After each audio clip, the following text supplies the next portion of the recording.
기도는 믿는 사람에게 아주 소중한 자리입니다. 어떤 문제든 하나님 앞에 나아가 간구할 수 있고 위로받고 응답받을 수 있기 때문입니다. 그래서 우리는 때로 밤을 새워서라도 기도하고 또 기도합니다. 그러나 아무리 간절히 기도해도 마음에 응답이 없고 상황이 달라지지 않을 때가 있습니다. 그럴 때 우리는 혼란스러워집니다. 왜 하나님은 내 기도를 듣지 않으시는 걸까? 라는 질문이 마음에 생깁니다. 그럴 때 가장 먼저 돌아보아야 하는 것은 하나님이 침묵하시는 이유가 아니라 내 기도가 어떤 모습으로 드려지고 있는가입니다. 겉으로는 하나님을 향한 기도지만 그 중심이 하나님이 기뻐하시는 마음에서 멀어져 있다면 아무리 오래 기도해도 그 기도는 응답받지 못할 수 있습니다. 오늘은 하나님께서 기뻐하시지 않는 기도의 모습, 즉 응답을 막는 4가지 태도에 대해 함께 나누고자 합니다. 기도가 응답되지 않는 이유가 하나님께 있는 것이 아니라 내 안에 있을 수 있다는 사실을 기억하며 기도의 자리를 다시 바로 세우는 시간이 되기를 바랍니다. 첫째, 부모, 배우자, 자녀를 위해서는 기도하지만 정작 나 자신은 하나님 앞에 무너져 있을 때 하나님은 응답하지 않습니다.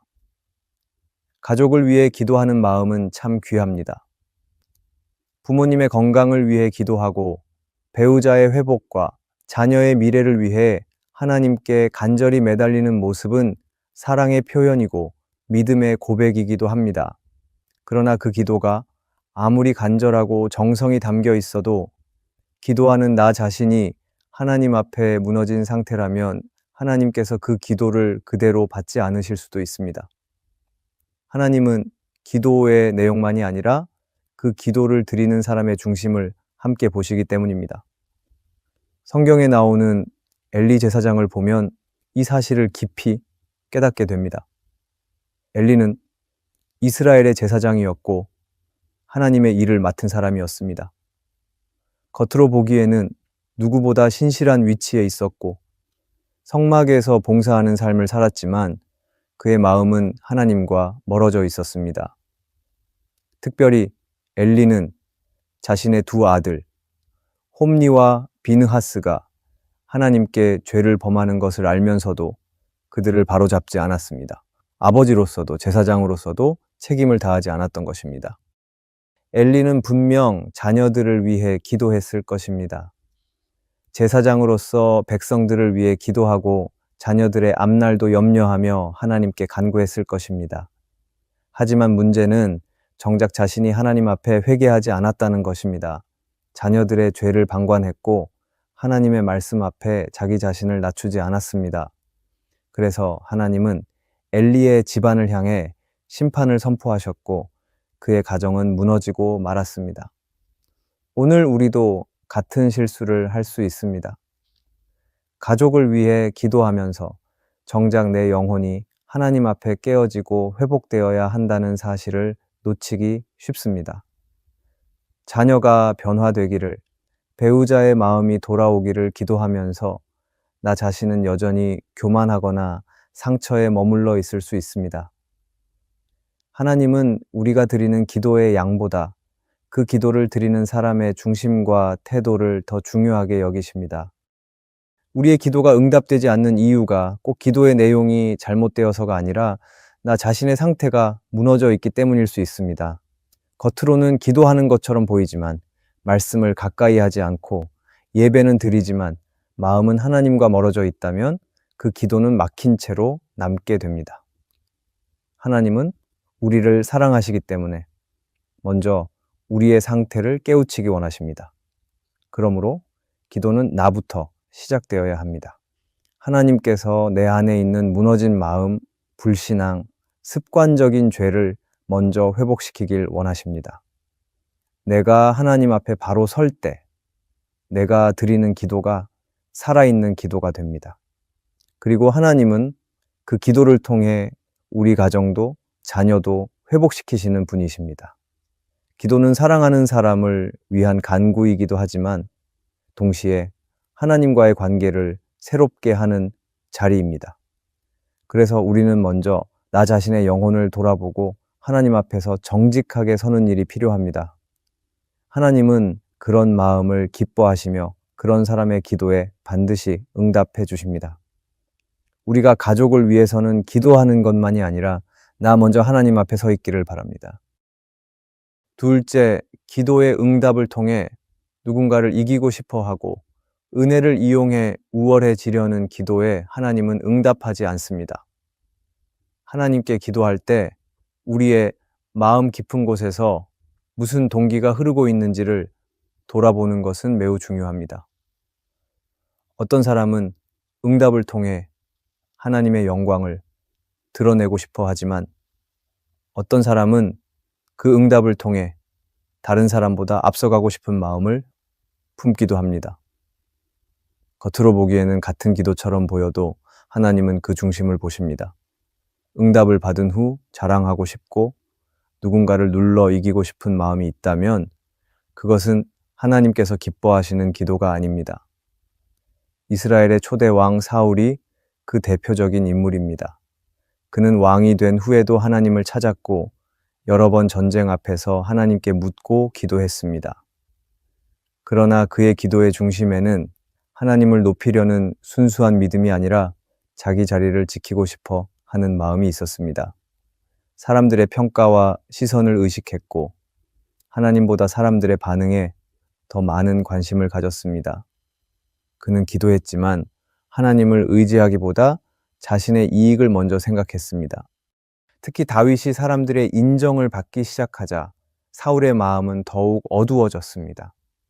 사울은 천천히요, 다윗은 만만이라는 말이 백성들 사이에 퍼졌을 때 그는 분노했고 질투에 사로잡혔습니다.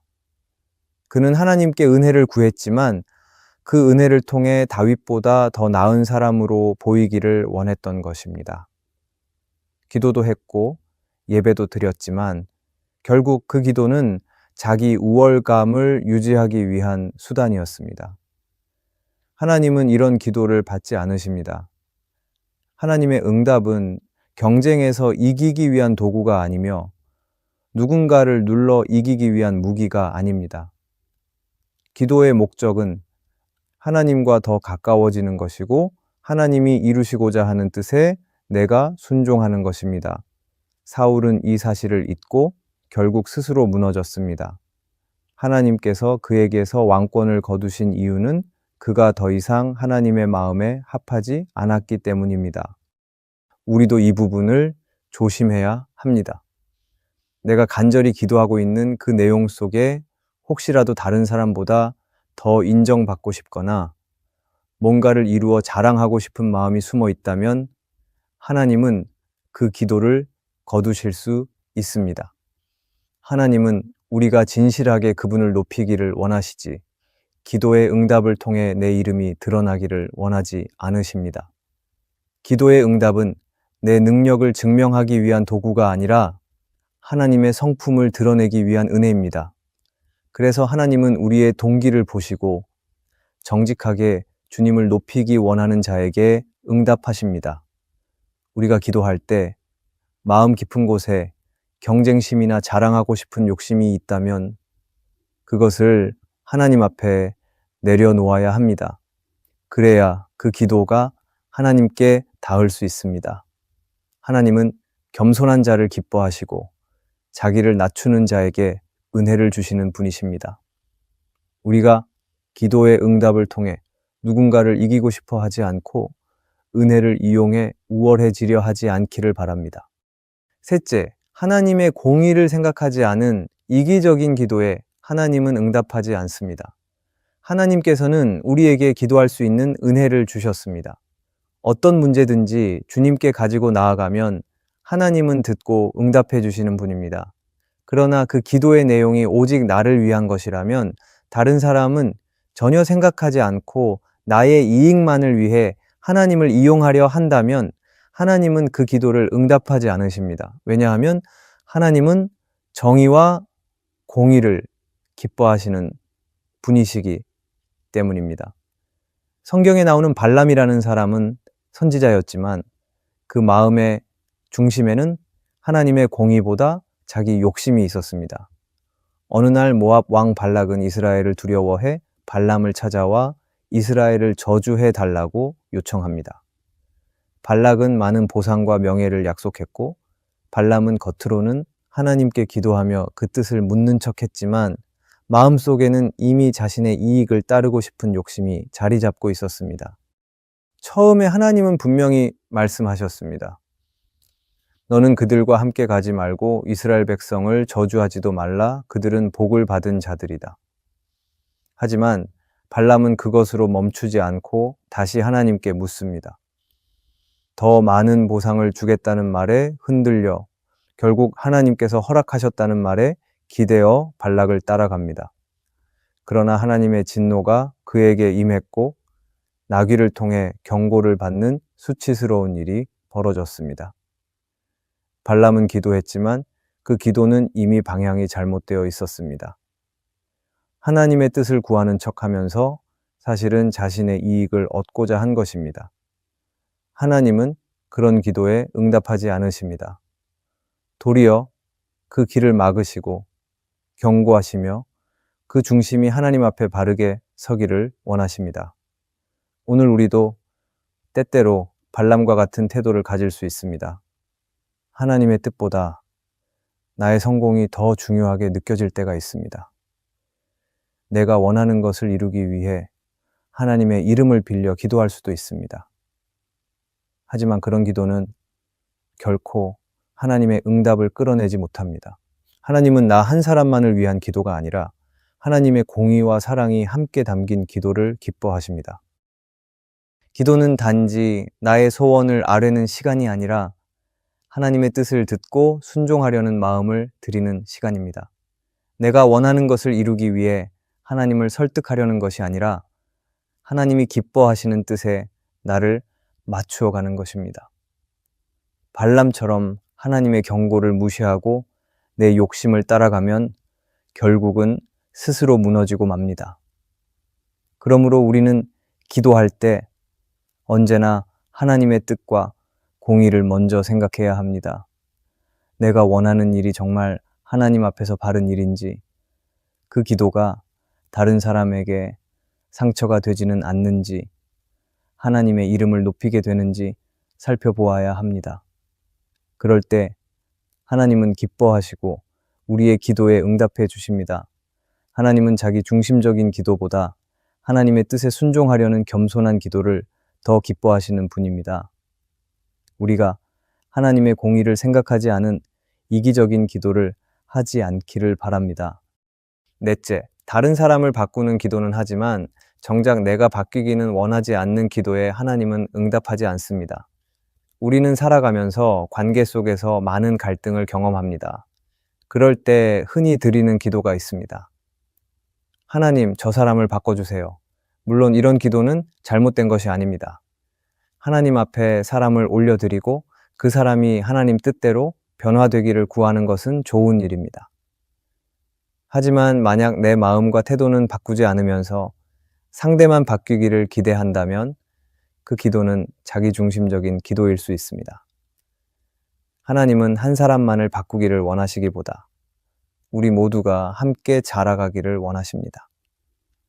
욥의 친구들 이야기를 보면 이런 기도의 문제를 잘 보여줍니다. 욥이 고난을 겪을 때 친구들은 그를 찾아와 위로하기보다 그의 잘못을 지적했습니다. 고난을 죄의 결과로 단정하고 욥이 회개하지 않아서 하나님께 징계를 받은 것이라 판단했습니다. 겉보기에는 신앙적인 조언처럼 들릴 수 있었지만 그들의 말은 사실 하나님의 뜻을 오해한 말이었습니다. 결국 하나님은 욥의 친구들에게 진노하시며 이렇게 말씀하셨습니다. 너희가 내 대하여 말한 것이 내 종 욥의 말같이 옳지 못하였느니라. 그들이 문제였던 것은 자신들은 옳고 욥만 잘못되었다고 판단한 태도였습니다. 하나님은 그들의 기도를 그냥 받지 않으셨습니다. 오히려 욥에게 그들을 위해 중보기도 해주라고 하셨습니다. 하나님은 진심으로 자신을 돌아보는 기도를 원하십니다.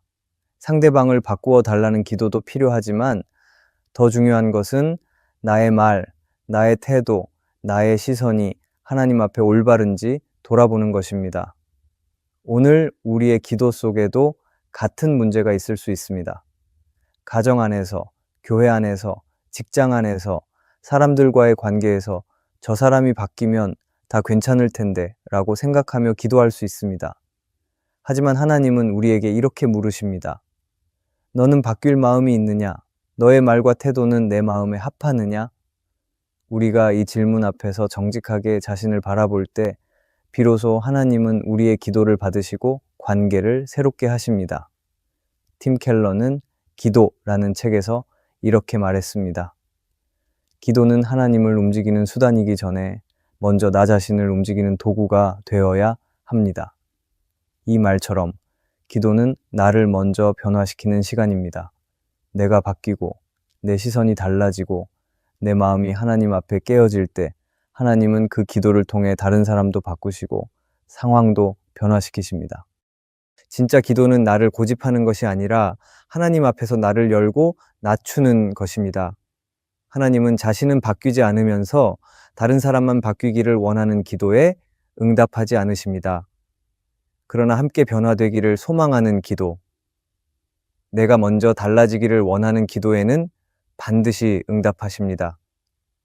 하나님은 겸손한 사람, 변화되기를 원하는 사람, 자신을 돌아볼 줄 아는 사람의 기도를 기쁘게 들으십니다. 기도는 우리가 하나님께 가까이 나아가는 귀한 통로입니다.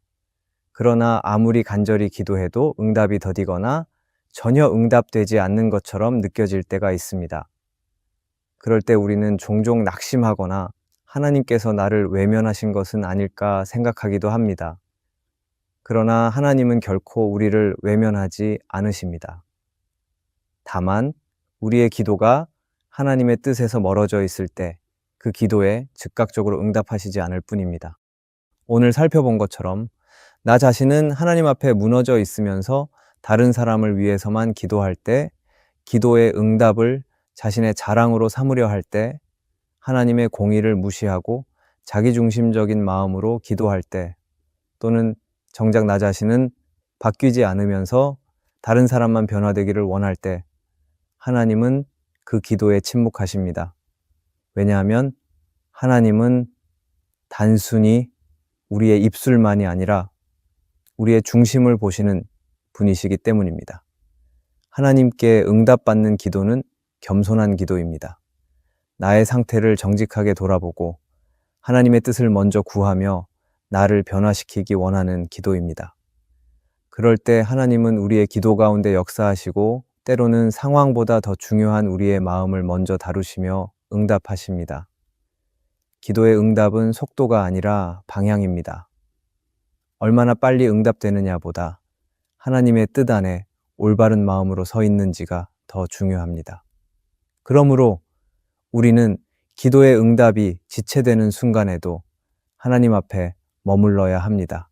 하나님은 정직한 기도, 순종하는 기도, 마음을 드리는 기도에 반드시 응답하시는 분이십니다.